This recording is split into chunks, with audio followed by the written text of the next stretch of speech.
అందరికీ నమస్కారం. Orientation and training at district and mandal level అంటే ఆల్రెడీ డిస్ట్రిక్ట్ లెవెల్లో మరి హరివిల్లు మీద అంటే జాయ్ఫుల్ లెర్నింగ్ మీద ట్రైనింగ్ ఇవ్వడం జరిగింది. ఇది వికారాబాద్, జోగులాంబ గద్వాల్, మహబూబాబాద్ డిస్ట్రిక్ట్లలో ఆల్రెడీ పైలట్ ప్రాజెక్టుగా నిర్వహించి ప్రస్తుతము రంగారెడ్డి, మేడ్చల్, యాదాద్రి, భువనగిరి జిల్లాలో ఈ సంవత్సరం మరి నిర్వహించడానికి మరి టీచర్స్కి ట్రైనింగ్ కూడా మరి ఇవ్వడం జరుగుతుంది. ఆల్రెడీ డిస్ట్రిక్ట్ లెవెల్ అయిపోయింది, మండల్ లెవెల్లో కూడా ట్రైనింగ్ జరుగుతుంది. ఈ హర్విల్లు ఇంట్రడక్షన్ చూసినట్టయితే సమగ్ర శిక్ష తెలంగాణ, బ్లూ ఆర్బ్ ఫౌండేషను వాళ్ళ సహకారంతో ఈ హరివిల్లు ప్రోగ్రామ్ని మామూలుగా డిస్ట్రిక్ట్లో అయితే 2 days ఇవ్వడం జరిగింది. మామూలుగా మరి మండల్ లెవెల్లో 1 day ఉదయం మరి మధ్యాహ్నం అనుకున్నారు. తర్వాత కొన్ని మండలాల్లో మామూలుగా కొన్ని డిస్ట్రిక్ట్లో మరి ఒకరోజు హాఫ్ ఆఫ్ ద టీచర్స్, మరి మరో రోజు మరో సగం మంది టీచర్లు వచ్చేటట్టుగా మరి 2 రోజులు మండల్ లెవెల్ కూడా నిర్వహించడం జరుగుతుంది. ఈ హరివిల్లు జాయ్ఫుల్ లెర్నింగ్ మరి సెషన్ 1 ఏముంటుందంటే టాపిక్ మైండ్ఫుల్నెస్, మానసిక సంసిద్ధత. ఈ మానసిక సంసిద్ధత సంబంధించి ఇక్కడ మనం చూసినట్టయితే ఈ మైండ్ఫుల్నెస్కి సంబంధించి happiness is when what you think, what you say and what you do or in harmony. ఇది మహాత్మా గాంధీ గారి కొటేషన్ చూడొచ్చు. అసలు యాక్చువల్గా ఇది ఎందుకు ఈ ప్రోగ్రామ్ను పెట్టడం జరిగిందంటే ఇక్కడ ఒక education system fail to achieve objectives need reform మరి అని ఇది సుప్రీంకోర్టు మరి తీర్పు ఇవ్వడం జరిగింది. అంటే మామూలుగా ఇయర్ 1947లో లిటరసీ రేటు 12% ఉంటే 2011లో 74%కి పెరిగింది. కానీ ఉమెన్ వాల్యూస్ మాత్రం మరి తగ్గుకుంటా వస్తున్నాయని చెప్పి the supreme court said today that the education system in the country has failed to achieve it's objective and it has to be reformed immediately. It is unfortunate that today education, instead of reforming the women behavior, in our humble opinion, appear to have failed to achieve its objective. మామూలుగా ఈ education system fail అంటే values పెంచడంలో కానీ ఇప్పుడు జరుగుతున్న అమానవీయ సంఘటనలన్నీ కూడా మరి ఎడ్యుకేషన్ సిస్టమ్ ఫెయిల్ కావడం వల్లనే జరిగిందని చెప్పేసి ఆ సుప్రీంకోర్టు తీర్పు ఇవ్వడంతో ఇక్కడ వాల్యూస్ ఎడ్యుకేషన్ అంటే జాయ్ఫుల్ లెర్నింగ్ పెట్టాలని యాక్చువల్గా మన కరికులంలోనే మరి జాయ్ఫుల్ లెర్నింగ్ మామూలుగా ప్రభుత్వ పాఠశాలలో అయితే ఆల్రెడీ మరి దాదాపుగా జాయ్ఫుల్ లెర్నింగ్ సంబంధించి కరికులం కానీ ఎఫ్ఎల్ఎన్ కానీ ప్రతిదీ కూడా ఈ జాయ్ఫుల్ లెర్నింగ్నే ఉంటుంది. సరే, ఇది మళ్ళీ అదనంగా ఈ ప్రోగ్రామ్ని కూడా దాన్ని టేకప్ చేయడం జరిగింది. సరే, ఈ ప్రోగ్రాం గురించి పూర్తి వివరాలు తెలుసుకుందాం. ఆ తర్వాత మీ అభిప్రాయాలు, ఇది అవసరమా, దీంట్లో ఆల్రెడీ మన పాఠశాలలో జాయ్ఫుల్ లెర్నింగ్ ఉన్నదా ఏందనేది కూడా మీరు మీ కామెంట్ రూపంలో తెలియజేయండి. The syllabus is universal and designed age appropriately. అంటే 2 గ్రూప్స్గా ఆన్ మాన్యువల్ ఈచ్. అంటే గ్రూప్ 1 ఏమో 1st and 2nd as level 1, మళ్ళీ 3rd class to 5th class ఇది లెవెల్ 2గా చేయడం జరిగింది. ఇంటెండెడ్ లెర్నింగ్ అవుట్కమ్స్, ఇందులో లెర్నింగ్ అవుట్కమ్స్ మనకు తెలుగు, ఇంగ్లీష్, మ్యాథ్స్ మామూలుగా మన సబ్జెక్టులలో ఈవీఎస్లో ఉన్నట్టే ఇక్కడ కూడా లెర్నింగ్ అవుట్కమ్స్ ఏంటంటే self awareness and mindfulness, ability to focus more, able to handle difficult situations better, collaborate and build friendship with classmates, more open to critical thoughts and reasoning, more motivated to attend school, overall emotional development, become more empathetic and compassionate, heightened ability to retain and recall information, able to manage stress and anxiety, able to find meaning and purpose in life, become more calm and at peace. These are the learning outcomes. ఇక methodology చూసినట్టయితే types of develop అంటే mindfulness, story, activity, self expression. ఇవి reflective questions కూడా వీటి మీద ఉండడం జరుగుతుంది. ఈ methodology, the practice of mindfulness is universal. The methodology is age appropriate and varies across these 4 groups. మామూలుగా ఇక్కడ చూసినట్టయితే మీకు స్ట్రక్చర్ ఎలా ఉంటుందంటే మైండ్ఫుల్నెస్, స్టోరీస్, యాక్టివిటీస్, ఎక్స్ప్రెషన్. మరి మైండ్ఫుల్నెస్ అంటే మానసిక సంసిద్ధత. మామూలుగా వీక్లీ టైం టేబుల్ ఉంటుంది. మరి మండే మామూలుగా మైండ్ఫుల్నెస్ సంబంధించి చేయాల్సి ఉంటుంది. Learning and self awareness, establishing harmony with in self awareness of thoughts, feelings and desire. మామూలుగా 2 అంటే ట్యూస్డే, వెన్స్డే నెక్స్ట్ స్టోరీస్ ఉంటుంది. ఇక్కడ helps to learn and reflect on values, establishing harmony with in relationships, identify values in relationship and develops visualisation skills. Next activities చూసినట్టే, కృత్యాలు చూసినట్టయితే Thursday, Friday చేయాల్సి ఉంటుంది. Helps to keep learned values in actions, creates a spirit of active participation, identify values through actions in 4 dimensions: self, family, society and nature. ఈ 4 డైమెన్షన్లో మామూలు ఇవి చేయాల్సి ఉంటుంది. ఎక్స్ప్రెషన్స్, సమన్వయ కృత్యాలు, helps to reflect and express all learnings values identified in all 4 dimensions will be able to express within society and relationships established. Outlook of అరవిలో చూసినట్టయితే లెవెల్స్లో మామూలుగా లెవెల్స్, గ్రేడ్, మెథడాలజీ, తర్వాత బుక్ 1 అంటే గ్రేడ్ 1 to 2, మరి book 2 ఏమో 3 to 5. మరి book 1లో మానసిక సంసిద్ధత, కథలు, కృత్యాలు, సమన్వయ కృత్యాలు ఉంటుంది. మరి బుక్ 2లో మాత్రం మానసిక సంసిద్ధత, కథలు, కృత్యాలు సేమ్ ఉంటుంది, కానీ భావ వ్యక్తీకరణలు అనేది మరి 3rd to 5th క్లాస్ వాళ్ళకి చేయాల్సి ఉంటుంది. ఇది మైండ్ఫుల్నెస్, మానసిక సంసిద్ధత. నెక్స్ట్ వాల్యూస్ ఉన్నాయి. శరీరంపై అవగాహన, దృశ్యీకరణ, మనోవిహారం, ఏకాగ్రతతో వినడం, ఏకాగ్ర దృష్టి, ఏకాగ్ర ఆగ్రహింపు, ఏకాగ్ర చిత్తం అని ఇవి మైండ్ఫుల్నెస్ సంబంధించిన వాల్యూస్. ప్రేమ, కరుణ, గౌరవం, కృతజ్ఞత, ఐక్యత, ధైర్యం, నమ్మకం, నిజాయితీ, యథార్థం అనేది ఇవి వాల్యూకి సంబంధించినవి. మామూలుగా ఇది టైం టేబుల్. మండే ఏం చేయాలి? మండే మైండ్ఫుల్నెస్ మనం 30 minutes చేయాల్సి ఉంటుంది. నెక్స్ట్ ట్యూస్డే మైండ్ఫుల్నెస్ ఒక 2 to 3 minutes చేసిన తర్వాత story by teachers, recalling the story, reflective questions, silent sitting అని ఇట్లా ఉంటుంది. ఈ విధంగా వెనస్డే ఏముంటుంది, థర్స్డే, ఫ్రైడే, సాటర్డే మీరు ఇవన్నీ కూడా చూసుకోవచ్చు. మీరు జస్ట్ మరి స్క్రీన్ షాట్ తీసుకొని మీకు ట్రైనింగ్లో కూడా ఇవన్నీ విషయాలు కూడా చెప్పడం జరుగుతుంది. మీకు PDF కూడా పంపడం జరుగుతుంది. Time table outline. Harivillu period breakup 11, 1 and 2. Period duration 30 minutes ఉంటుంది. Mindfulness 1 to 2 minutes. Story or activity 7 to 8 minutes. Discussion or questions 15 minutes. Silent sitting 1 to 2 minutes ఇది ఉంటుంది. Mindfulness, story, activities, expression. Next joyful learning nursery and KG only mindfulness on Monday, Thursday. ఇక్కడ joyful learning class weekly structure for grades అంటే 1st to 2nd class చూసినట్టయితే ఈ విధంగా ఉంటుంది. Monday mindfulness, Tuesday, Wednesday, Thursday, Friday, Saturday ఏ విధంగా ఉంటుందో మీరు ఇవన్నీ మామూలుగా చూసుకోవచ్చు. ఇదంతా టైం టేబుల్. నెక్స్ట్ చూసినట్టయితే my brain has too many tabs open అనేది ఇక్కడ ఒక పిక్చర్ ఇవ్వడం జరిగింది. మీరు దీన్ని అవగాహన చేసుకోండి. The mind has a mind of its own.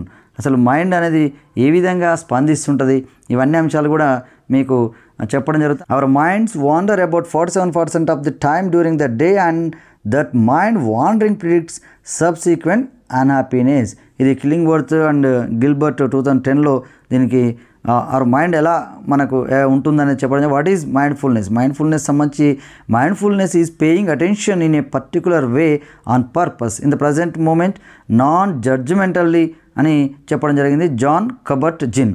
It involves acceptance. We pay attention to our thoughts and feelings without judging them, without believing for instance that there is right or wrong way to think or feel in a given moment. ఇది mindfulness అంటే what is mindfulness అనేది, why mindfulness. మరి ఈ mindfulness programme ఎందుకు అసలు? Scientific evidence based approach, neuroplasticity, MRI or PET scans reveal brain areas associated with attention, focus and emotions get strengthened. Physical exercise and mind training. Mindful activities in the happiness curriculum. Mindful breathing, sensory awareness, mindful bodily awareness. ఇది mindful activities in the happiness curriculum 3rd to మరి 8th class అంటే mindful breathing, mindful listening, mindful seeing, mindfulness of thoughts. ఇది 3rd to 5th వాళ్ళకి. మరి objectives of mindfulness సంబంధించి మానసిక సంసిద్ధత ప్రయోజనాలు ఏంటంటే ఏకాగ్రతను పెంచే ప్రక్రియ బ్రెయిన్, ఆలోచనలను క్రమబద్ధీకరణ చేస్తుంది. మానసిక ప్రశాంతతను కలిగించే ప్రక్రియ, ప్రశాంతమైన మనస్సు తనువును అభ్యసనానికి సిద్ధం చేసే చక్కని ప్రక్రియ, ఒత్తిడిని తగ్గించుకున్నట, సానుకూల వైఖరి, ఆత్మవిశ్వాసం పెంపొందించడానికి ఇది బాగా ఉపయోగపడుతుందని చెప్పడం జరిగింది. మైండ్ఫుల్నెస్ చాప్టర్స్ ఈ విధంగా ఉన్నాయి.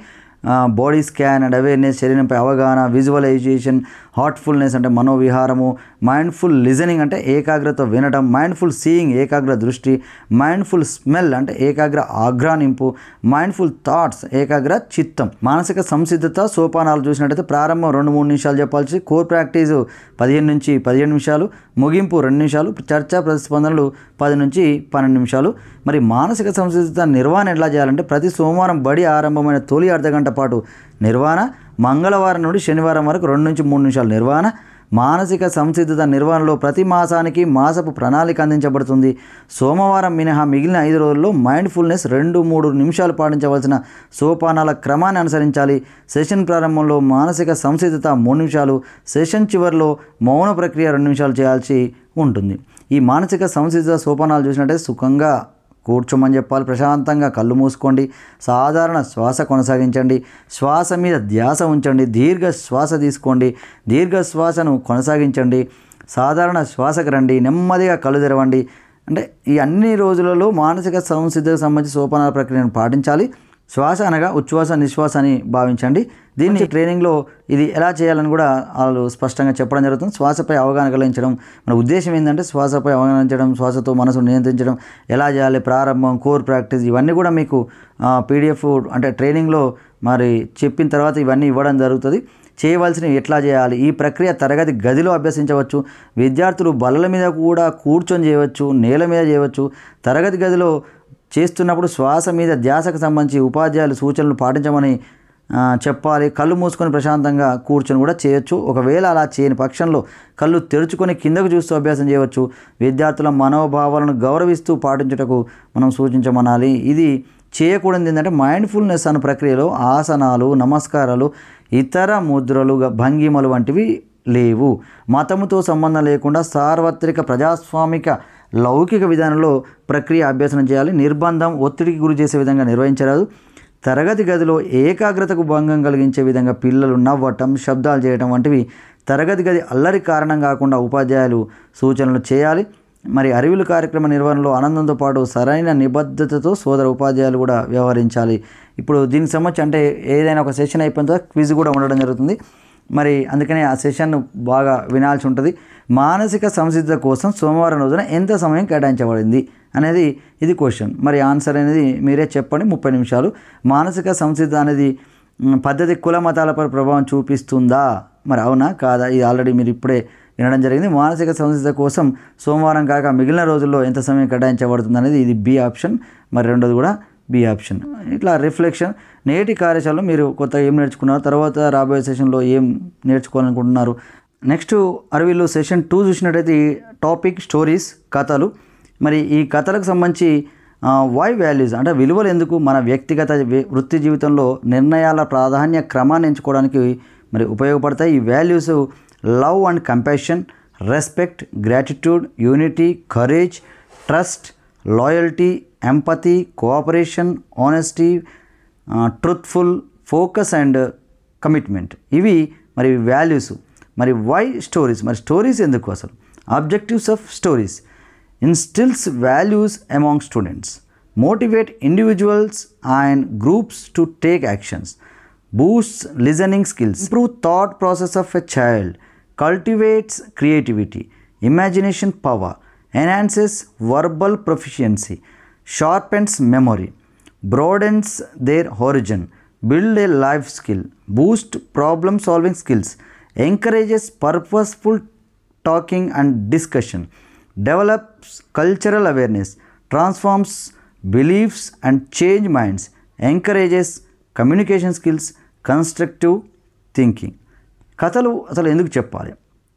కథలు అంటే పిల్లలకు ఇష్టం, ఆలోచింపజేస్తాయి, రసానుభూతిని కలిగిస్తాయి, మానవీయ సంబంధాలు మెరుగుపడతాయి. కథల స్వభావం ఎలా ఉండాలంటే కథలో విలువలు ఉండాలి, వాస్తవికతను ప్రతిబింబించాలి, ఆలోచనలను పెంపొందించాలి, చిన్న చిన్న వాక్యాలలో ఉండాలి. మరి కథల వల్ల ప్రయోజనాలు ఏంది?